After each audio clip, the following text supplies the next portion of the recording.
This video is about a few falls I've had that were recorded, as well as the ones that were not. It also shows my last fall, which was a turning point in which I had to confront my age and my mortality, and how I approached my favorite pastime.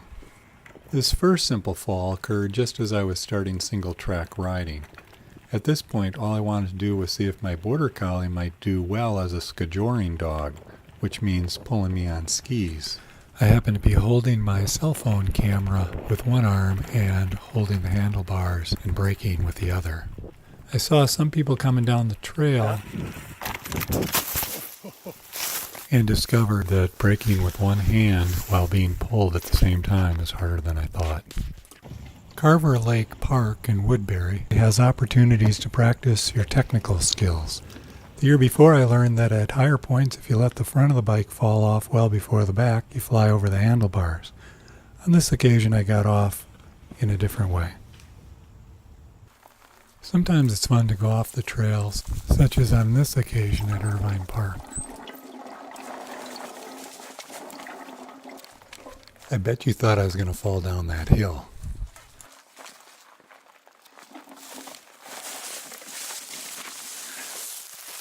Leaves can be pretty slippery.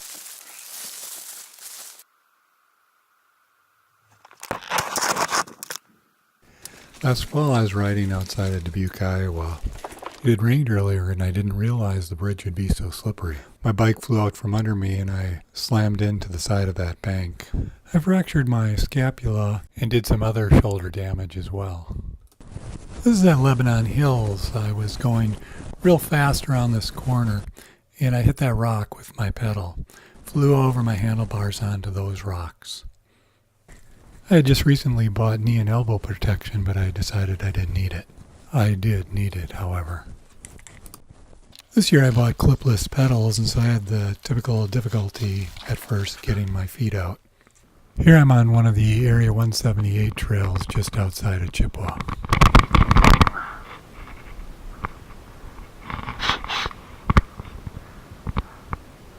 This is at Kiana Lakes in Minnesota. I wasn't quite used to having clipless at this point. Stopped to take in the view and couldn't get my feet out of the pedals. If a man falls in the forest and nobody's looking, is there embarrassment? Here I'm in the Kickapoo River Valley navigating the rocks. With the tree trunks laying near the path, this was a close call.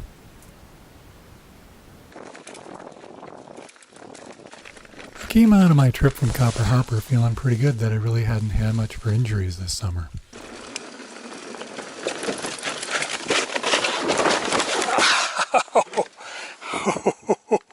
Slippery bridges. But the summer wasn't over. This is at Welch Village in Minnesota. The ski lift brings you up along with your bike, and this video is from my first time down. I didn't have video after that. After a couple of hours with increasing speed and air, it all ended with me coming down wrong and flying into a tree. I hit the side of my head pretty hard, and so I'm glad I was wearing a helmet. The collision also destroyed my front brake lever. I hit the tree on my right side, so I have no idea how I ended up bruising my leg. It wasn't until we were on our vacation in Marquette that I got on the trails again. Here's where I really get angry with myself.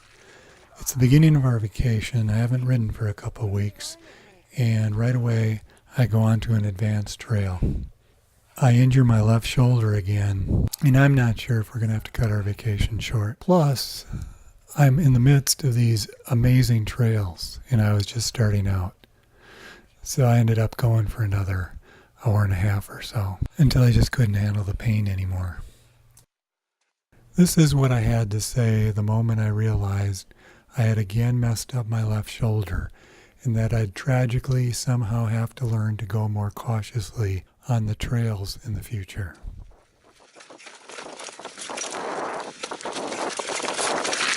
Ah, fuck! What is wrong with me?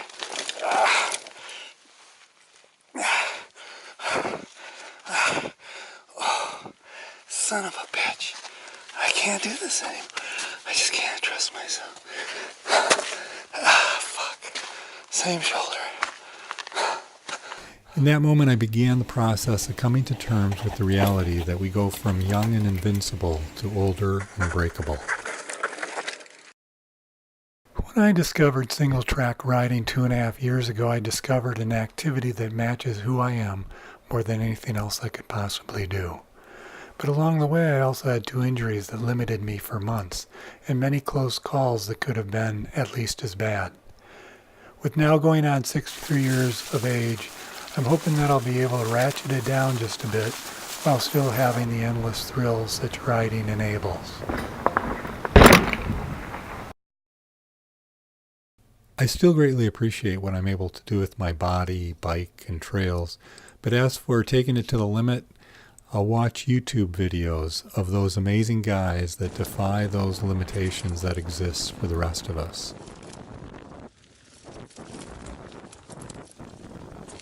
As I try to rethink my riding in the future and not see it as opportunities for even more speed down winding tracks or height off of berms, what's left for me for safer challenges?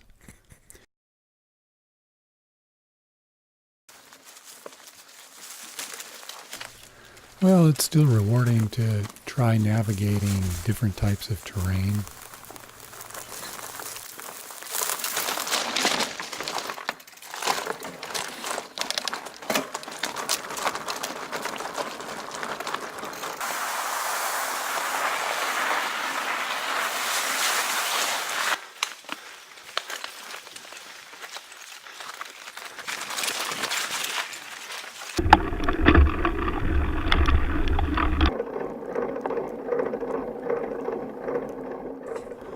Or enjoying extreme temperatures.